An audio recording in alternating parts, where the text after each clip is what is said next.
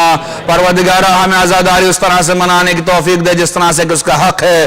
پروردگارہ تجھے واسطہ ہے قرآن و اہل بیت اطہار کا تمام علماء اعلام مراجع تقلید تمام خدمت گزاران اسلام کو صحت و تندرستی کے ساتھ طول عمر عطا فرما. صلابت و استقامت جرت و ہمت و شجاعت عطا فرما. پروردگارہ اس انقلاب کو انقلاب امام زمانہ سے متصل فرما. پروردگارہ منشی عالم بشریت قائم آل محمد امام زمانہ کے ظہور میں تعجیل عطا فرما اور ہم سب کو ان کے انصار و اعوان میں سے قرار دے. بسم اللہ الرحمن الرحیم. اللهم كن وليك حجة ابن الحسن صلواتك عليه وعلى آبائه في هذه الساعة وفي كل الساعة وليا وحافظا وقائدا وناصرا ودليلا وعينا حتى تسكنه أرضك توا وتمتعه فيها طويلا. ماتم حسين.